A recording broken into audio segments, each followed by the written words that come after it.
This aquarium is just so big that I can fit in it. This is also a bit more than middle size.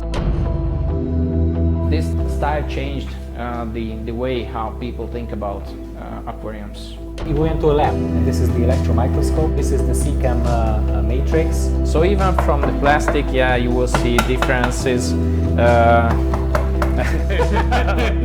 you can see here, this is 1.3 bar, so 3 meters pressure. We will open up a brand new box of OSMOSIS Biomaster 600 Thermo. And who's gonna draw? I mean, Who has the luckiest hand? So, Dori? Actually, I'm holding the cup. Okay, you're holding the cups. Okay, let Funny me. guys, right?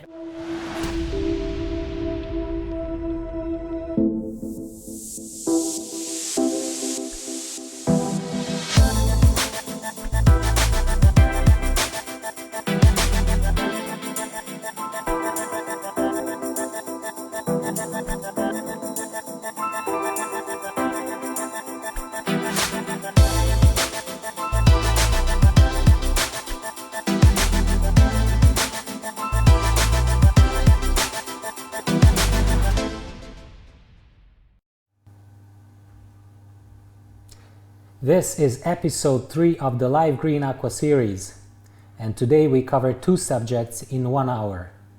We will talk about aquarium water and carbon dioxide, CO2. Hello guys, I'm glad you joined. We are already many this week. This is, as I told you, this is episode 3, and in the first 2 episodes we were talking about 2 important subjects. In the first episode we were talking about the aquarium and cabinet choice, and in the second episode we were talking about filtration. You can watch all those episodes with live subtitles, not live, but we are making subtitles after the event on live.greenaqua.com. So if you visit that page, you can review all these episodes with Hungarian and English subtitles.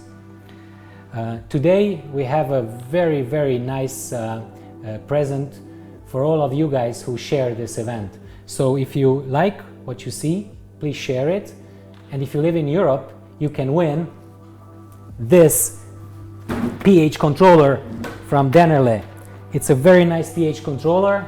It costs about 300 euros depending on where you buy it, and it will help you to set a very nice CO2 level in your aquarium, and we are going to talk about that. So if you share at the end of the live event, we will have a little lottery, so you can win. Dori is going to be here with us, and you can win this very nice pH controller sponsored by DENNERLE. I also have to tell you that this live event was also sponsored by another very nice brand, and they provided the pressure reducer for us, and the name of the brand is Oxyturbo. All right, let's talk about water. So what is water? Water is basically H2O with nutrients and all kinds of stuff in it. And if you're looking at the water specs, you will see that the water has 5 parameters, if you may. One is hardness, next one is alkalinity, then it's plant nutrients, temperature, and there are many other things, and we will cover all of them in this live event today.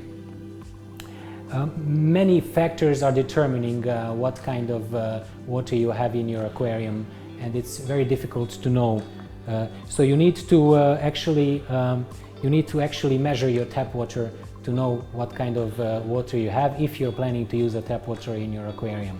And tap water is very different from country to country, even from city to city. You don't have 2 tap waters that are the same. For example, here in Green Aqua we are using the vízművek as a provider, and we are in Török Bálint, and as you can see, they are listing what kind of water parameters you have: nitrates, nitrates, chlorides, sulfates, and also you have the Mg calcium oxide, the hardness of the water at the bottom of this list, and hardness is also very important when you're talking about what you have in the tap water. Okay, so what happens if you're using tap water in your aquarium? Why is chlorine bad for you? And what else does the tap water contain that is very dangerous for fish and it's potentially damaging to bacteria? Chlorine, we all know, it's a substance that will hurt the fish, and also it will kill the bacteria. That's the whole point of using chlorine. But for us, as you learned in the last episode, bacteria is very important because they're making the nitrification process, which means that they are actually helping us in the biological decomposition of ammonia. And we don't want to kill those. So you need certain tap water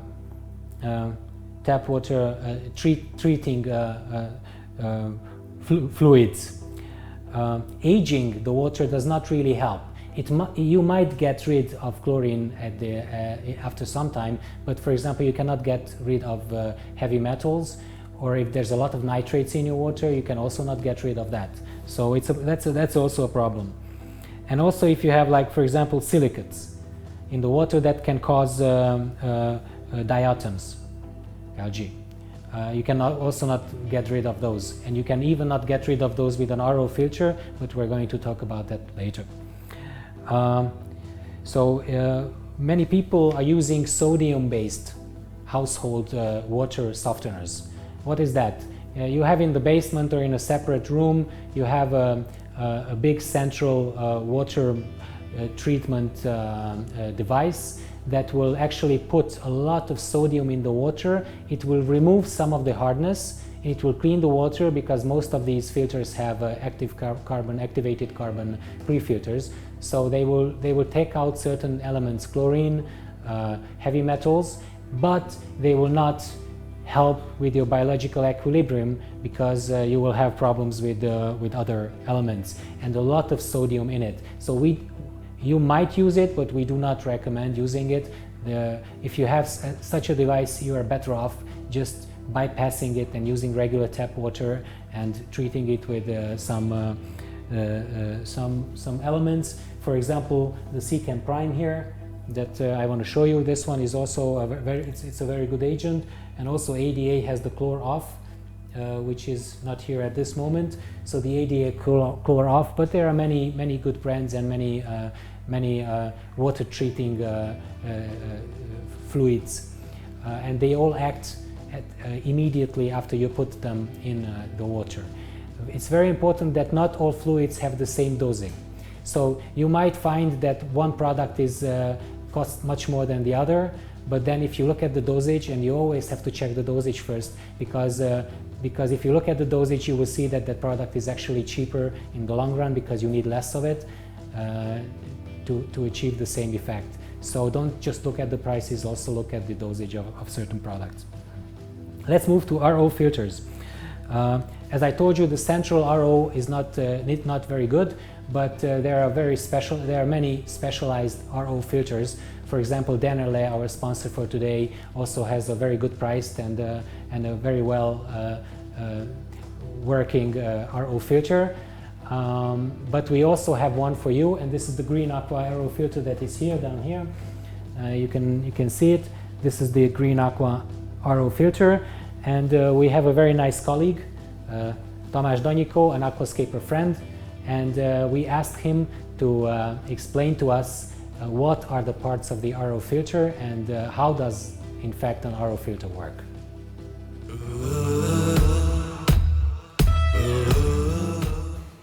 Hello guys, today we're going to talk about reverse osmosis systems. Here is a simple one with two pre-filters and one membrane. This is the simplest system for regular usage. First of all, the water comes in from this side. Of course, you're going to need a longer tube for it, but this is just to show where it comes in. First it goes to this pre-filter. This is a mechanical filter, so this is for all the small dirt bits that comes in from our tap water. it actually looks like this, and it's already installed. After that, it goes to the second pre-filter. This is an active carbon filter, so this is for all the chemical stuff. It gets out all the chlorine from the water and any other chemical problematic stuff from your tap water. After this, it goes up here into the membrane house. Okay, this is where the membrane itself is installed. It looks like this. You can see that there are layers of the membrane, and the water goes through that, and that's how it actually makes the water clean.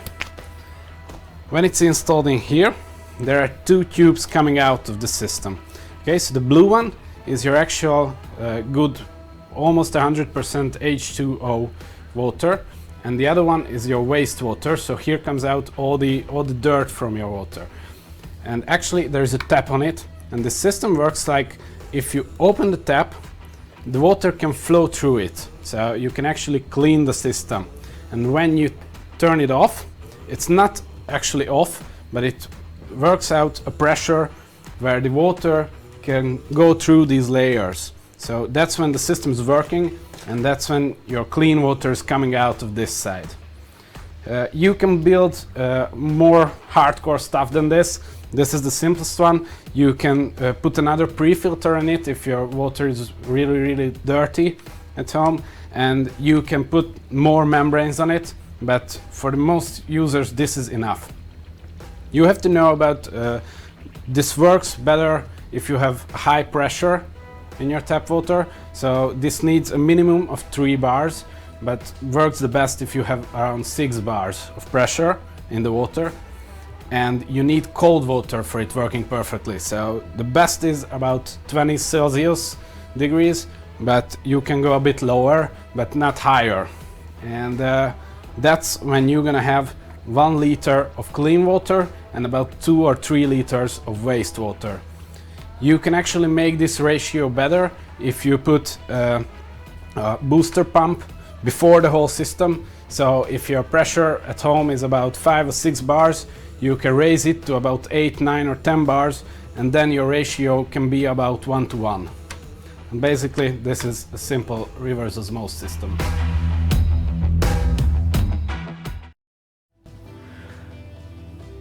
Okay, so now you know how an RO filter is being put together. It's not that difficult to understand. Basically, you have, as Tamás told you, you have one input for the tap water, and you have 2 outputs, one for the good water and one for the bad water. And if you want to be environment friendly, you want to buy filters, RO filters that are much more effective, which means that the good water bad water ratio is higher.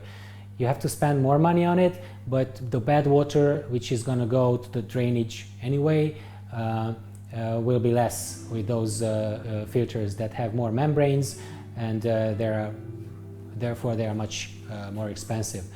Also, we have a bad experience. You might have good experience, but we have bad experience with ionized water that you can buy from the shops. That is basically, it does contain the calcium and magnesium ions. They are not being taken out during the process of treating that water. They will stay in the water. So that's not a clean H2O. You can use it, but we recommend just using tap water and treating it with some agent, and there you go. Also, you can use rainwater, but rainwater it can be soft water. But if you have a very acidic rain, for example, then you might get acid in it, which can destroy your bacteria. It can hurt your fish. So there's no way controlling what kind of water you put in if you just get rainwater. And as the rain falls, it can collect bacteria from the air. You can get many nasty things. It's not clean enough generally. Obviously, you might be successful in using that for a shorter or longer time. Okay, I forgot to tell you that if you have any questions, We will answer them at the end of the show. You can ask about anything, not only about the water and the CO2, today's topics, but you can ask any general question, and we will print out the questions and I will try to answer them at the end of this show when we have the lottery where you can win this CO2 controller there. Okay, let's talk about water hardness. My very good business partner, colleague, friend and everything, Victor, was kind enough to present us with the biggest topic of water hardness and pH. So I give the words to him. Water hardness is an important factor of the planted aquarium. We measure it by general hardness and carbonate hardness. It's a great idea to understand what your tap level is.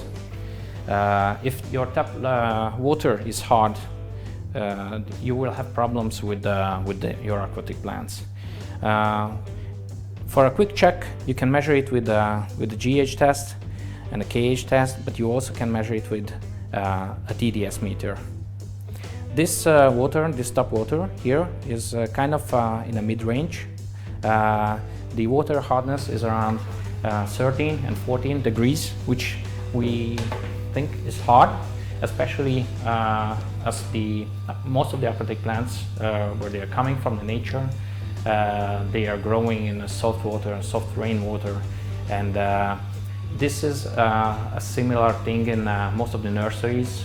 As, with Tropica, for example, they are collecting the rainwater and grow all the aquatic plants in this environment. So if you take all these plants to your home, you will have problems. If your water is too hard, the plants will have stress, you will have algae, and you will have a lot of problems. So if compared to one of our display aquarium, where we are using soft water with a bit remineralized, you can see the result is much lower.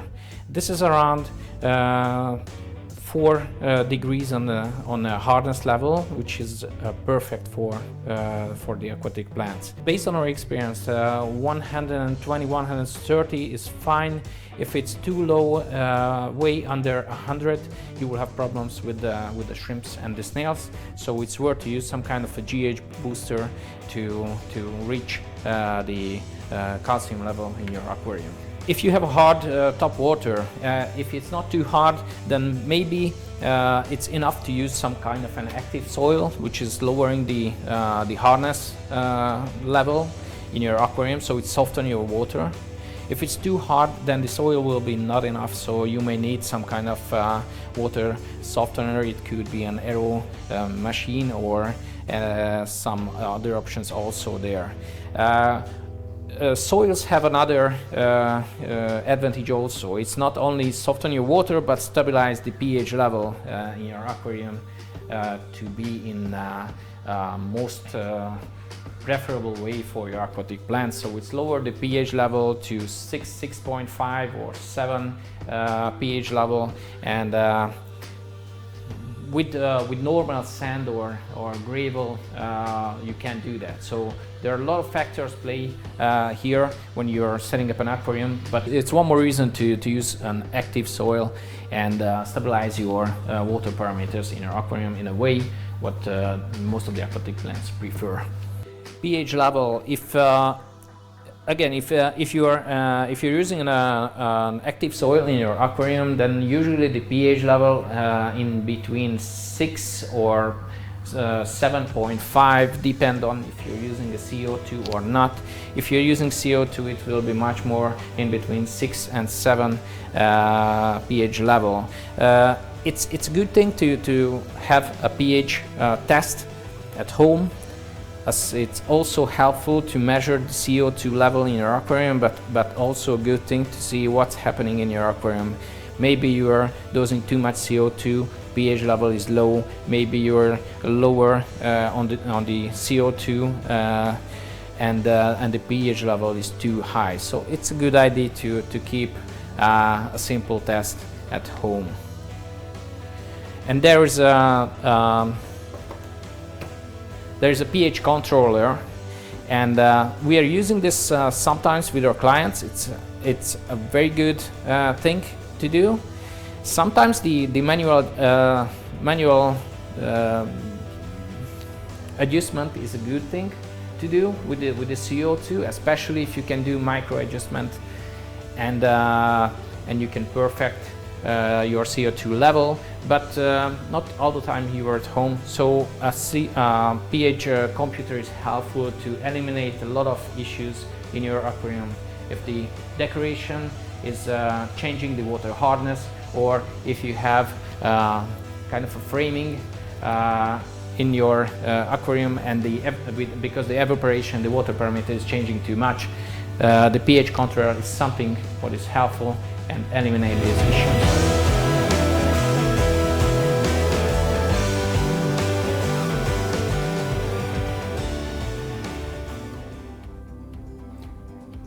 So this is the dragon aquarium that Mario was asking to show. It's a very nice aquarium built by our colleague Gabor, who's also doing the maintenance at Green Aqua. And okay, so I also had another question from our Hungarian friend. The question was whether active soils are changing the pH and what happens with the pH controller and the active soils.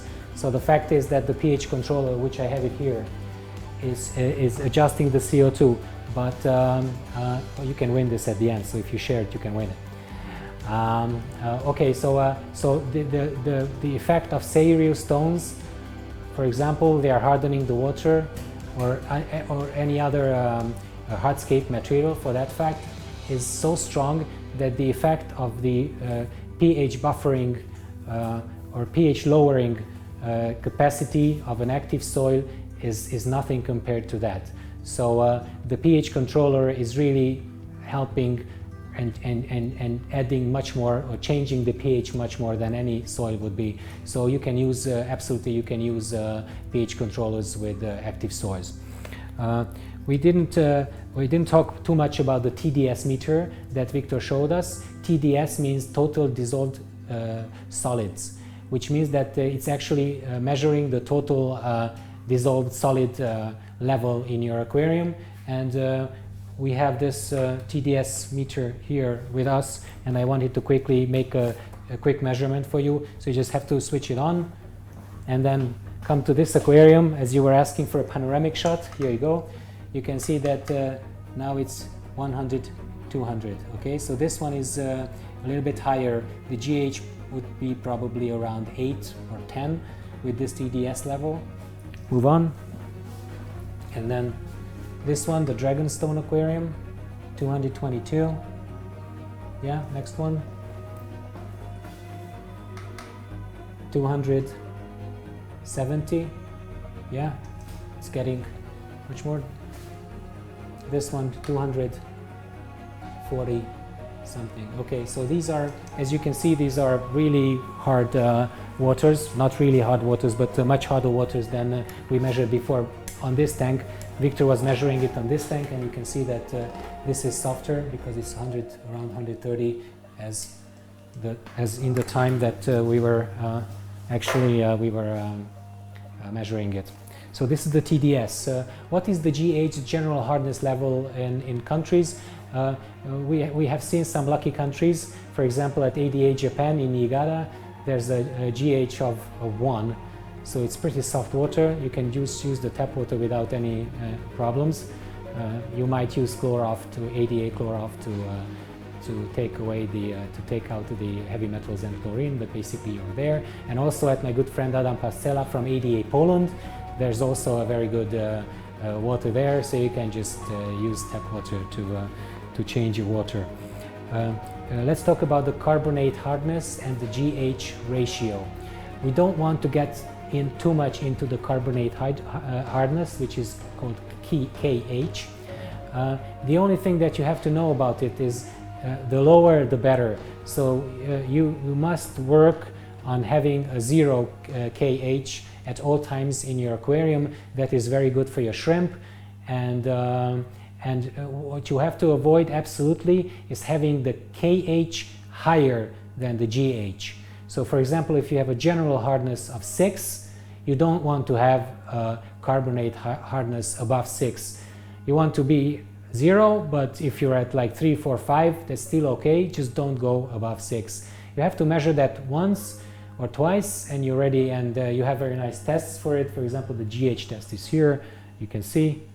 This is the GH test from JBL. It's a good test, and you have the similar test from the KH. Okay, what happens when you inject CO2? CO2 will lower the pH of the aquarium, and that has some relation to the KH. And while we are here, I'm going to unbox this pH controller for you quickly. This is the pH controller that you can win if you share this event. At the end of the event, you can win this pH controller sponsored by DENNERLE. It costs around 300 euros, so it's a very nice present from DENNERLE. Thank you again for DENNERLE Eastern region. So basically what you see here, you have the controller, you have the pH electrode, and also you have the solutions to calibrate that, because you need to calibrate it before usage. And here, I don't know if you can see it, here you have this little table that show you the optimal CO2 level, which is in the middle. So you need to keep it in here, but you also need to take in consideration what is the KH, and then together with that you can have a nice level of good CO2 in your aquarium. It's pretty easy to set it up, but so you can read the instructions in there, and it's easy to understand how it works. All right, so we were talking about the pH controller, and why is okay. Let's talk about the water change a little bit. You have the JBL water change system there, the AQUA in out. You can just put that in your on your tap, and you can just change the water with that.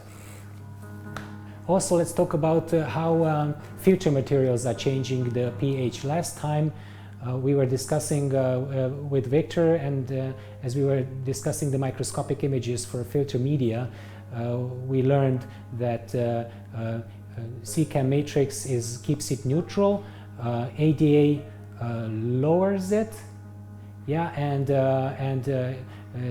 Eheim Substrate Pro is making it higher. So if you're looking for a neutral media, then CCAM is your one. If you want to make your pH higher, then Substrate Pro. If you want to make it lower, then ADA is your filter media. So we are also going to talk about the filter, the water treatment solutions next week. We have a very interesting subject for nutrients and water treatment, and we have Brian Miller from CCAM USA, from Georgia, Atlanta, Georgia, and he's going to be a live guest here, and we are going to talk about he knows absolutely a lot about all the water treatment, and this is going to be a talk show kind of subject for not next week, but in 2 weeks, because next week we have Easter, so we're going to skip 1 week, and in 2 weeks we're going to have that. So stay tuned and follow this live event. Let's talk about temperature quickly. I'm going to show it to you. That's also a water parameter, but not really a parameter, but it's something that is very important. You can see that it's around 23 degrees over there. Maybe you can see it, it's really thin.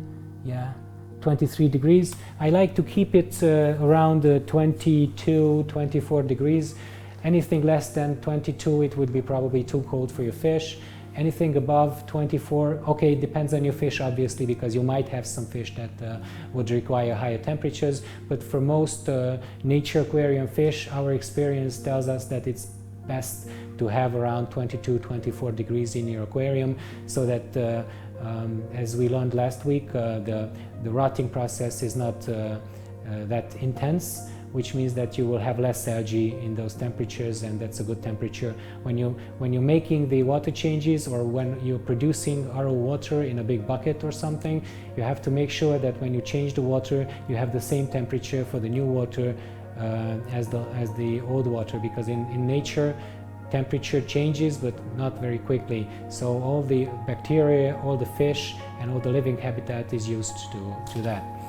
All right, let's talk about where are we.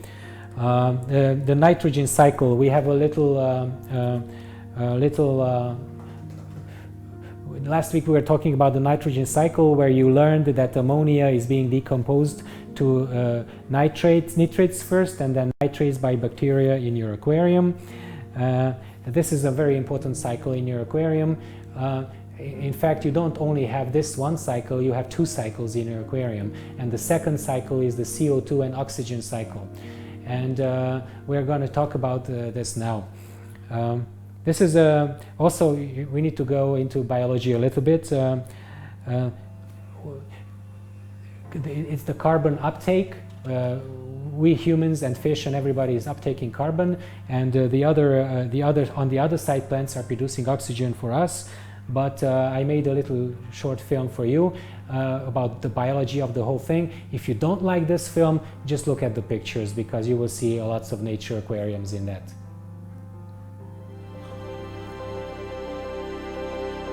This short film will explain to you how the oxygen and carbon dioxide cycle in an aquarium looks like. All of us, humans, animals and plants, are carbon-based living organisms. This means that in order to survive, we need this important element in our daily diet. Plants have a special way to obtain carbon for their survival. Both terrestrial and aquatic plants are uptaking carbon dioxide during a process that we all learned about in school. This is called photosynthesis. They will start this process when they get enough light, during the day in nature, or during the lights on period in your aquarium.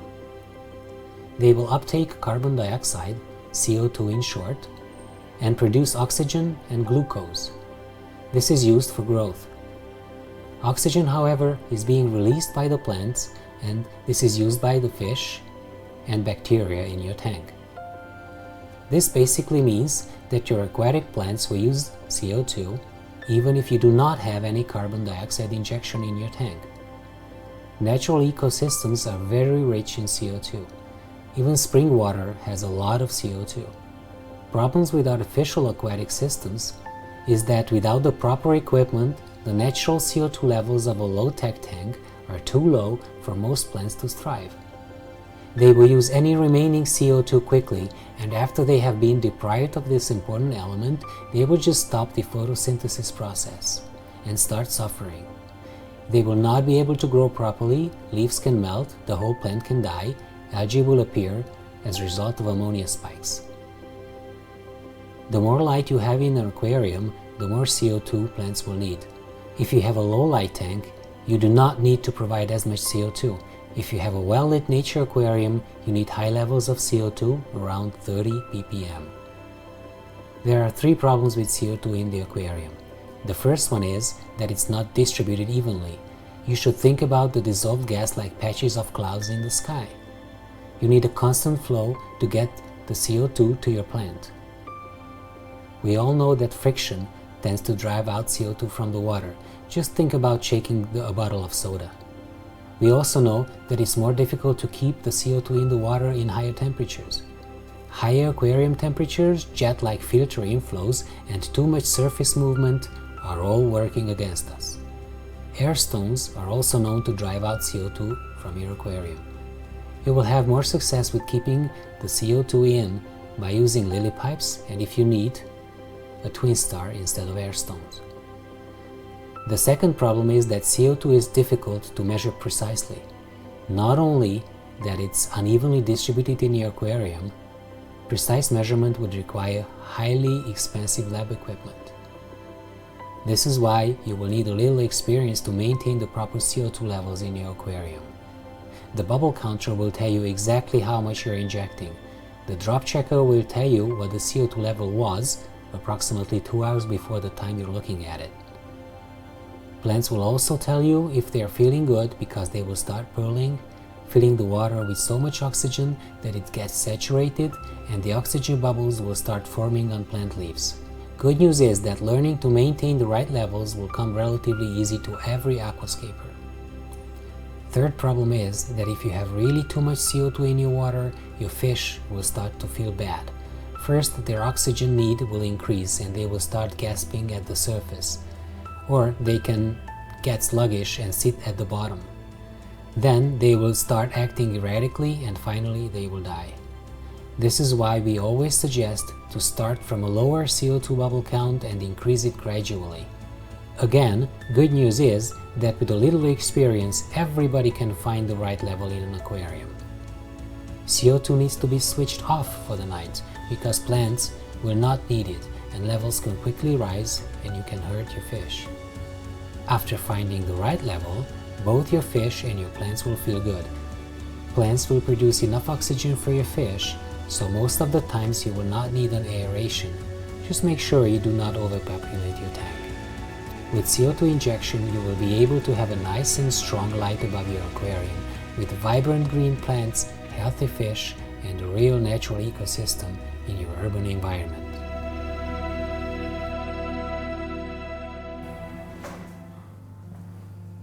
Okay, so you can see that the world will open up for you if you're using CO2.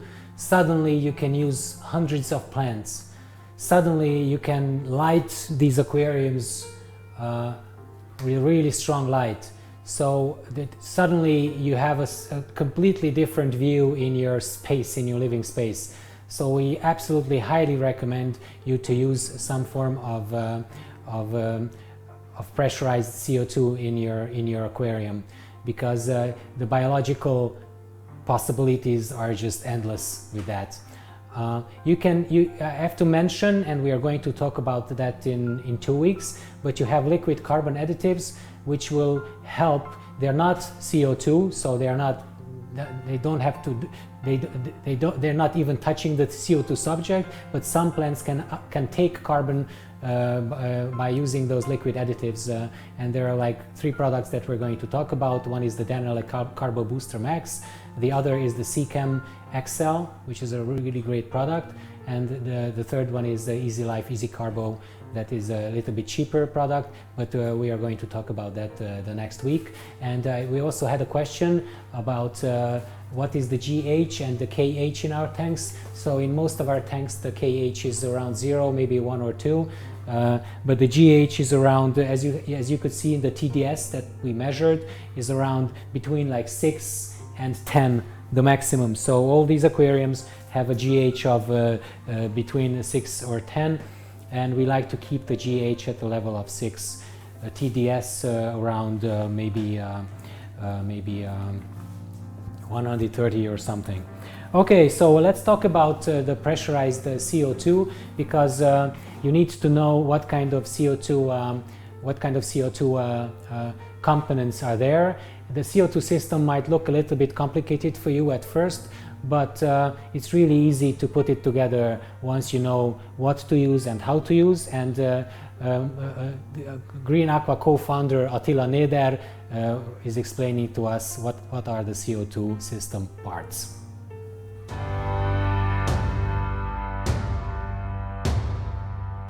A typical pressurized CO2 system has 8 components. A high-pressure CO2 bottle. A pressure reducer that converts this high pressure into a manageable 1-2 bar pressure. The pressure reducer is usually equipped with a needle valve for CO2 adjustment. You also need at least 2 meters of CO2 hose. A magnetic valve, otherwise called solenoid valve. You need a check valve to prevent aquarium water to flow back from the aquarium. You'll have a bubble counter to see how much CO2 you're dissolving, a diffuser or reactor for CO2 injection, and the CO2 test, which is also called a drop checker. We start with mounting this oxy-turbo pressure reducer on the bottle.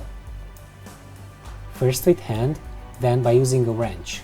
Tighten it well, but not too hard, you can destroy the sealing rubber ring. The next step is taking a short CO2 hose and mounting it on the pressure reducer connection. First, you need to unscrew the ring from the pressure reducer CO2 hose joint. Then pull that ring on the hose, fasten the hose and tighten the screw. Next step is the green AQUA magnetic valve. Please observe the little arrow indicating the direction of the gas flow from the bottle towards the aquarium. Push the CO2 hose mounted on the pressure reducer into the inlet part of the valve.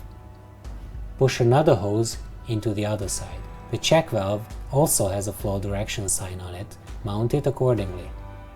Take another short CO2 hose, connect it to the check valve. Fill the bubble counter with water or with a special bubble counter liquid. We used the green AQUA bubble counter fluid. This will stay in the bubble counter for a longer time and it will not be pushed by the gas into the aquarium that easily.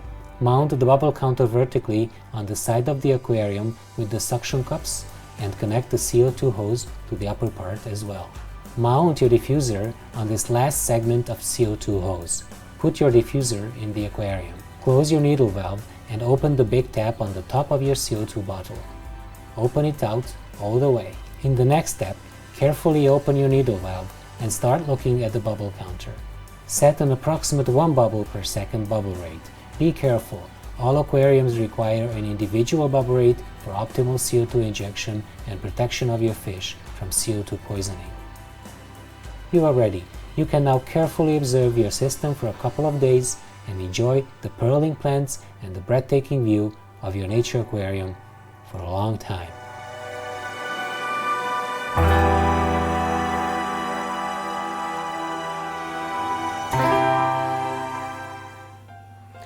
Okay, so now you know the CO2 system parts, and there's one thing that I wanted to show you quickly. It's the digital timer and how it works and how to set it so that you know next time you touch it.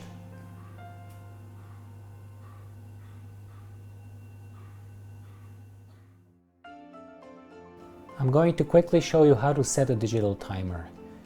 Most timers operate on the same logic, so when you learn how to use it, you're going to be able to learn the other ones as well. If you plug it in and there's no picture on the display, you press the reset button, this one here with something sharp. Wait for a couple of seconds and you see that it's AM on Monday, 12 o'clock. Okay, so let's advance the time, let's set the time. Push the set for a long time. Monday will blink. Go up to Saturday with the up arrow. Too much. Down arrow 1. Set. 12 o'clock AM. Let's go up. Let's make it like 4 AM. Push set again. Go up. So I set it to 4:02 on Saturday in the morning. Set again. So you can see that the time is set now. Now let's move on to programs. Advanced one with the up arrow. You can see that the program number 1 will go on at, press set, every day, because every day is blinking. Press set again, 12 AM, advance, up arrow, let's go at 10 AM, set again, and let's leave it at 10, set again. Okay, so program on 1 will go on at 10 o'clock in the morning every day. Advance again, 1 off, press set, 1 off every day, set again. At what time? AM, so let's go to, let's say 2 PM or 1 PM. Okay, so 1 PM, 1 off at 1 PM, set, minutes, set again. Okay, press the clock to return back to the clock. So I set it at 4:02, now it's 4:03, advance, program 1 on at 10 AM every day, advance, program 1 off at 1 PM every day, advance. There's no second program set, and you can set a lot of programs, 4, 5, 6, 7. Okay, let's return to the clock. Don't push the R and D because that will randomize it. And about the on and off button, now it's on auto. You can see it in the middle there. If I push it once, it switches on and it will stay on for good. So don't leave it in this position, because then your CO2 will be on all the time. Push it once again, it gets back to auto, which means that it's on now, but it's automatic, which means that at the time of the 1 off, 1 o'clock in the afternoon, when we set it, it's gonna go off automatically. Next one is off, over there, off, auto. So you can switch between on, auto, off, auto, okay? But always leave it in auto and coming from the program that you want to be effective now. Basically, that's it.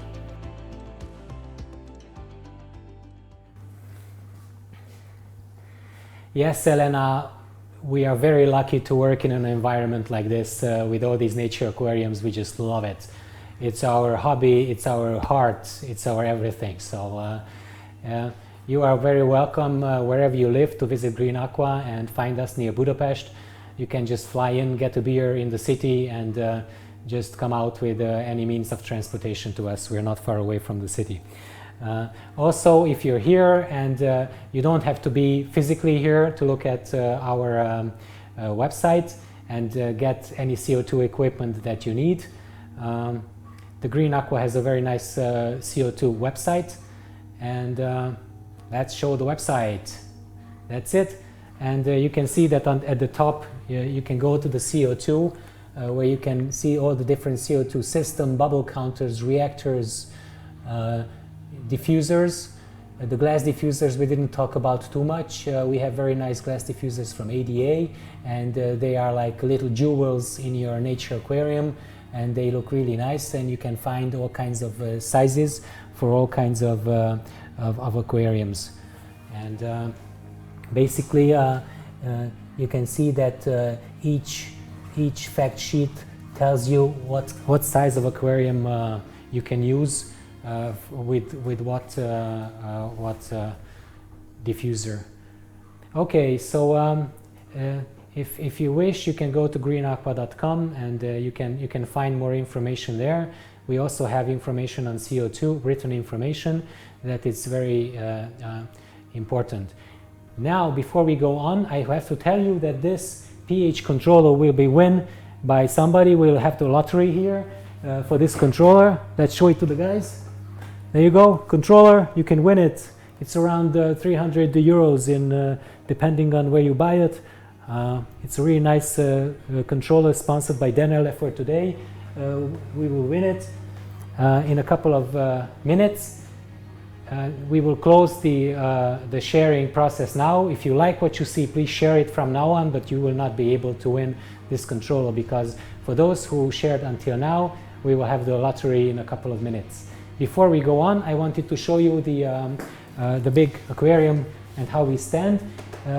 In the first episode, we told you about the cabinet and the aquarium. It's ready. You can see that we put the thicker mat, as we promised, is 1 centimeter or 10 millimeters thick here.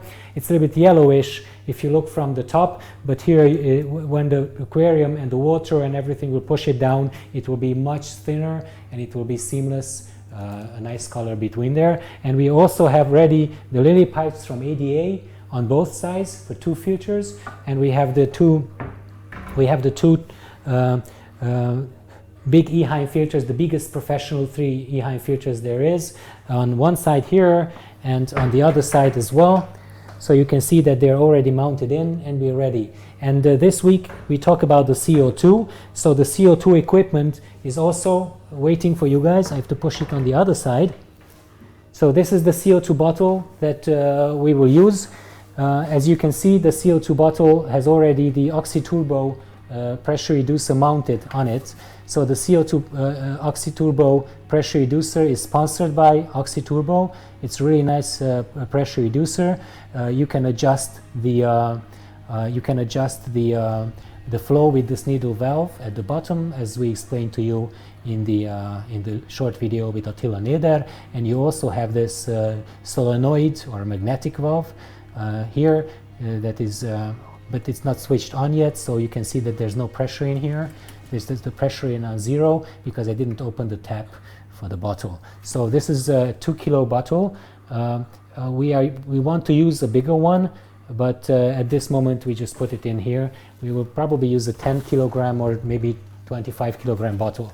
So the CO2 will come from the middle cabinet drawer and come to the left drawer where we have this aquamedic reactor, and the aquamedic reactor is waiting to the CO2 is coming from the top. You can see the ADA check valve here to prevent the backflow of the water from the reactor. So the water is coming out from the filter in the middle hose, going into the reactor from top, which means that the flow will be from top to bottom, and it leaves the reactor at the bottom, and it goes up again and goes into the aquarium. And then the lily pipe will distribute it nice and evenly, and there's no friction, as I told you. So there it is, the lily pipe. Yeah, that's it. And then let's move back a little bit. You can see that the CO2 is coming from the top. It's going down on this white tube to the bottom, and the bubbles will come out in the bottom. So the bubbles come out and they will try to go up, and the flow will try to push them back in. And these little plastic spheres or like balls will just spread the CO2. So this is how the thing looks like, and we are at the very nice moment of giving out the pH controller to somebody. So I will have to invite Dori up here to see what's happening. So if we wait just a second, she will show up, and we will make the nice drawing. But I don't know if you have any questions or answers.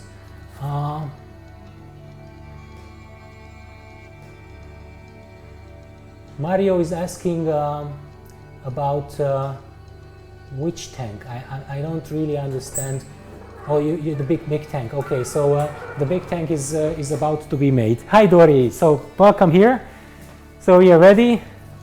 Hi, everybody. So Dori is here, and we have this little bowl that is full of all the names that share this event, nice and yellow color. So I will ask the camera to move in. I will take Dori's bowl, and I will ask her to make the drawing for us. Very excited. Okay, lucky hands. You want me to move it a little bit before we go? Sure. Yeah, there Let's you go. pick up someone from Slowly, the bottom. yeah, slowly. Yeah, follow the hand, right? Okay. And you can say Can the I name. open it? Yeah, open it. Say the name. Okay. And The winner is Rafał Hila from Poland. So we have a Polish winner today, right?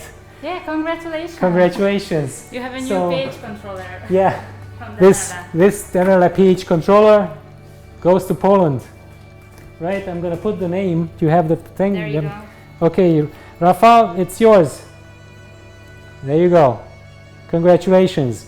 It's a big thing. It's a very nice controller. Okay, so we have to wrap it up, guys. I thank you again for being here with us. We are ending the third live episode of the Green Aqua live series, and you also have to know that we're waiting for you in 2 weeks, not 1 week, 2 weeks, because next week is Easter. So after the Easter vacation, we skip 1 week, and in 2 weeks we are going to be here, and we're going to talk about plant fertilizing, and talk about water treatments with American special guests Brian Miller from CCAM. So stay tuned. Ferts and water treatment next week. See you later.